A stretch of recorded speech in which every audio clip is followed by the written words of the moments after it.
ខ្មោចគ្រោះថ្នាក់ចរាចរណ៍នៅស្រុកទឹកឈូខេត្តកំពតនៅភូមិភ្នំតូចឃុំកណ្ដោលស្រុកទឹកឈូខេត្តកំពតមានស្រីម្នាក់ឈ្មោះអាមី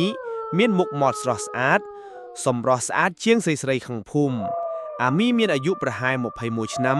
កំពុងសិក្សានៅសាលាបច្ចេកទេសក្នុងក្រុងកំពត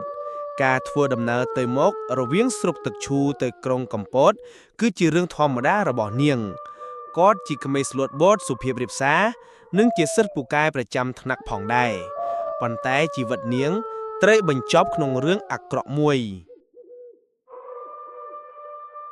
ថ្ងៃច័ន្ទពេលព្រឹកខែវិច្ឆិកាឆ្នាំ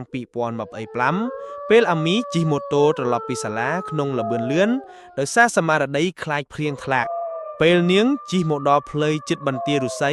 ដោយសារតែរថយន្តបុកគ្នាបង្កឲ្យមានការស្ទះចរាចរណ៍ជាខ្លាំងអាមីក៏ជ្រុលចង្កូតទៅបុកជាមួយបង្គោលភ្លើងបណ្ដាលឲ្យនាងស្លាប់នៅកន្លែងកើតហេតុ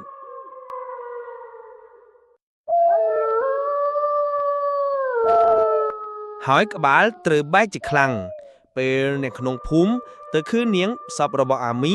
ដែលស្លាប់នៅជិតកាតាបរៀនរបស់នាងអ្នកភូមិបានប្រាប់ហេតុការណ៍ទៅកាន់សមត្ថកិច្ចថាក្មេងស្រីម្នាក់នេះបានជិះម៉ូតូមកពីសាលានៅឯក្រុងកំពតពេលនាងចេញមកពីសាលាដោយសារតែមានមេឃភ្លៀងខ្លាំងពេកជាមួយនឹងខ្យល់ដ៏ខ្លាំងធ្វើឲ្យនាងទុកម៉ូតូរបស់នាងមិនជាប់បណ្ដាលឲ្យនាងជ្រុលចង្កូតទៅបុកបង្គោលភ្លើងស្លាប់ដូចនេះក្រោយពិធីបុណ្យសពរបស់នាងបានបញ្ចប់មានរឿងចម្លែកកើតឡើងជាបន្តបន្ទាប់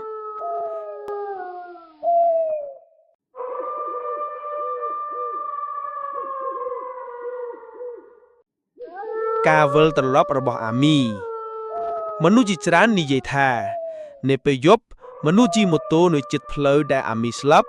ចាប់ផ្ដើមឃើញស្រីស្អាតម្នាក់អ្នកស្លៀកខោជើងវែងពាក់អាវស្លៀកពណ៌សនិងសក់វែងស្រួចដល់ជុងខ្នងកំពុងកាន់កាបូបសិស្សនារីក្មេងស្រីម្នាក់នោះបានស្រែកហៅឲ្យគេជួយនិងបានទៅស្ទាក់ពូម៉ូតូឲ្យជួនទៅផ្ទះទៀតផងអ្នកនៅភូមិភ្នំតូចមិនហ៊ានដើរជាតែម្នាក់ឯងទៀតទេនៅពេលរាត្រី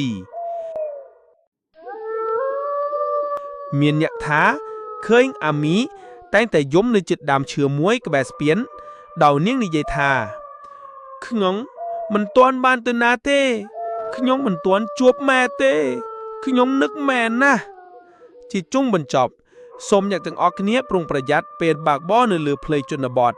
ជីវិតមនុស្សគឺងាយបាក់បង់ណាស់រឿងរន្ធត់របស់អាមីគឺជាអត្ថបទកំបាំងមិនចេះរលាយនៅក្នុងភូមិភ្នំតូច